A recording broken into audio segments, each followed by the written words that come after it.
Reading from 10 Years of Pain, chapter 10.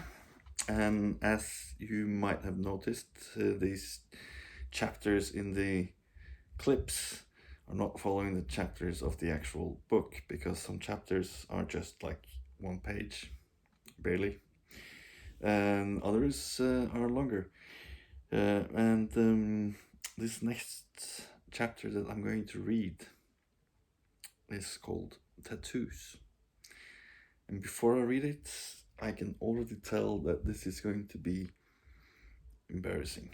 And don't touch your face, but I just washed my hands. I was just using the bathroom, so my hands are clean.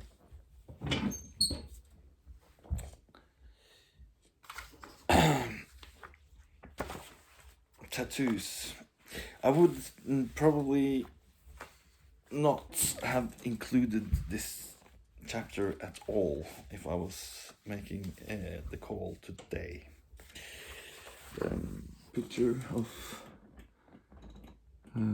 my arm then versus my arm now. Some changes have been made. Anyway, tattoos. As a kid, I remember looking forward to growing up so I could be tattooed. I got my first skull at age 16, and I have been hooked on ink ever since. There are plenty of reasons to be tattooed. I would say the main reason is that it looks good. Human beings have used their bodies as canvas since the time we lived in caves, I think. One can definitely feel the needle as it pokes the skin several thousands of times while getting a tattoo, but I would not define it as painful. Some spots are more sensitive than others, and long sessions can be tiring, but I actually find it quite pleasurable. I cannot say that I regret any of my tattoos, even if I have covered some of them up. What I can say is that if I could start all over with a fresh canvas, I would plan better and do things differently. When I started at 16, my knowledge was limited. People without tattoos seem to think that someday we will regret our ink. What will you think of it when you are old? It's a quite common thing to hear. We do not turn to any old person as we get older. We each have our own histories and backgrounds. I will still be me, and my tattoos will age with me. When I get old, I will not be the only one at the sanctuary with wrinkled drawings on my body. There is no reason why I should write more about tattoos here. There are plenty of other books on the issue. Go ahead and look them up at your local library or search the internet. What an incredibly interesting read that was, wouldn't you say? But why this is in this book at all, I don't know. I think I felt like I had a lot to say about tattoos and body modification, but apparently I didn't have that much to say when it came to putting it in writing. But this thing about regretting things when you grow old, I think it would be worse to regret things that you haven't done than to regret the things that you have done. That said, also this notion that when you get old you become an old person, and then you automatically start thinking and feeling like any old person that you know are thinking right now when you're still young. But it's me that grows older with my experiences, my history, my feelings, my surroundings, my communities, and my tattoos. I won't wake up the day I turn 67 and think, I wish I didn't have any tattoos. That's silly.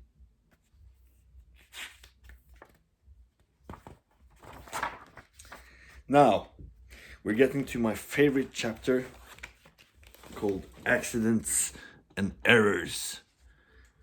And here is a picture from that Halloween special I described earlier on. And if you're wondering why I have this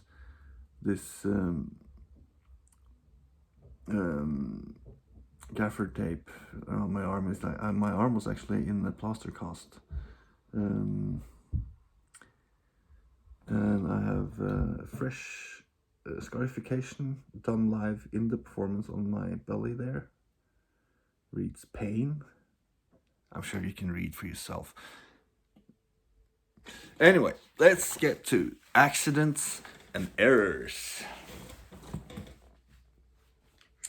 Over the years, there has been a few accidents, some stupid errors, and several embarrassing mistakes.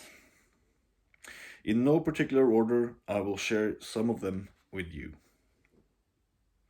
In the performance Death Row Tango, there was a sequence when I was trapped in a room where the floor was covered in shattered glass and I threw bottles around me. This inspired some of the people in the audience to throw their empty beer bottles at me. I managed to catch one of the bottles in the air and tried to break it by hitting it on the floor. As it did not break on the first attempt, I tried again, and on the third time I smashed it hard to the floor while holding my hand around the bottle. I could instantly feel that my index finger went numb, and I knew the cut was deep. In the following sequence, two executioners beat me up.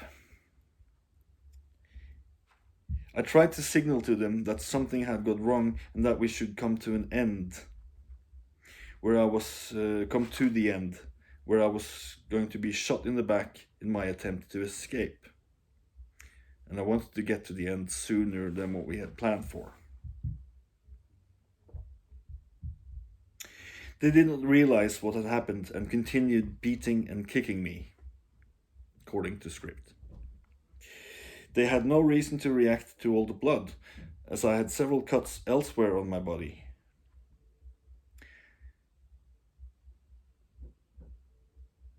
And when they finally shot me with the paintball gun and carried me off stage, I could look at my hand and see how serious the wound was. Later, I went to the first aid station, the emergency room, which is what you call it, to get my hand stitched, sutured. The doctor found that I had cut a nerve and said that I should have an operation the following day to fix it. The surgeon who attended me refused to let me watch as he tried to repair the nerve and put me under general anesthetic. I woke up rather disappointed, with the plaster cast from my elbow to my fingertips. The surgery was in vain and a complete waste of my time. My left index finger is still numb. Here, there's a couple of things to add to this story, because one of the two executioners in this performance, this particular brutal performance, displaying torture and violence. At some point, I can actually show you. I'm not sure if you can see the scar here in my palm. Yeah. Anyway, showing off scars. Hey. in an attempt to draw their attention to what had actually happened to my hand. It was like a gaping, bleeding wound in my palm. So while they were like kicking me around and I was rolling back and forth in the glass, I opened my hand to show them so maybe they could see that, oh shit, let's just shoot him and get this over with. I opened my palm discreetly in the performance, and one of the executioners and prison guards came and he stepped on my wrist with his boot and very, very slowly bent down, stuck his finger into my wound and licked it off. And at this point, I got a bit scared, actually. That person was a good actor, but also mentally a little bit unstable. And I think at this point, he got caught up in his role and was living his character rather than performing his character. Also, from the ER, they didn't suture me. They said, okay, tomorrow morning you will get an appointment in the hospital to get surgery to try and fix this nerve. So I left home thinking, yeah, well, this should be quick, and told Monica and Kai and Kim that I'll be back this afternoon.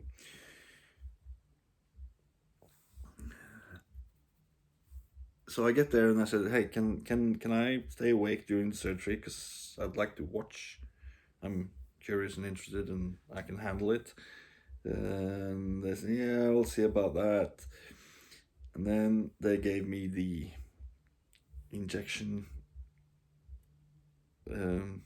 which makes you kind of don't care what happens. And then they put me under. I remember the last thing I said, hey, at the time I was also doing puppet theater. So I said, try and, if the cast can be in the way so I can make use of my fingers so I can still operate the puppets, that'd be great. And I wake up with the cast, like just my fingertips showing and up to the elbow. And of course, by the time I woke up from the anesthetics and finally got to call home,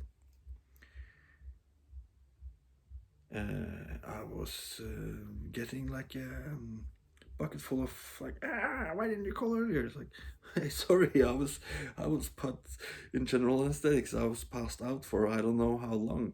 It's dark outside, so I guess for quite some time. And I'm sorry, I didn't mean to not call before. I was just not able to. Anyway, let's get through another accident. While I was working with Paolucci, we often improvised on stage. And at some point, he would blow small puffs of fire in my direction. The effect was not visually very good, and the fact that he sprayed me with paraffin was rather irritating. So we talked about it, and Paolucci agreed to my suggestion of doing it properly if we were going to continue to do it. So the plan was that the finale of our show should be him blowing fire at me from behind. I should drop to the floor as it hit me, and we would freeze in that position. So I would kind of dive out from under the fire that would just brush off my back. Was the plan, was how I visualized it. The problem was that we had not worked out the timing properly, nor the size and the force of the blow. As we were coming to the end of the show, he blew the fire at my back sooner than I expected. And bigger. I was caught by surprise as the fireball hit my back and engulfed me. I fell to the floor and froze in that position while thinking, fuck, this was a bad idea. Neither of us could hold our positions for very long, as my pants were on fire and we had to put that out. I went straight to the shower, where I stood under cold water for the next hour, while Paolucci had to pack up our props. And later I spent another 2 hours at the emergency room, where my back was chilled down further and bandaged.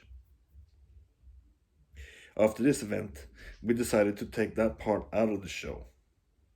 Unfortunately, after my recovery, when we were doing another show, Paolucci got carried away and forgot that we were not supposed to repeat that stunt. Once again, I had to experience a second-degree burns covering half my back. Needless to say, after the second time, I got pretty pissed at Paolucci. But I have since forgiven him, of course. And he's a dear friend. And he was a great fucking colleague for all the years that we worked together in Pain Solution. Shit happens. It was my fault. I asked for it. And it was his fault because he did it. So we were both stupid. But that's what you get when you play with fire. You get burnt.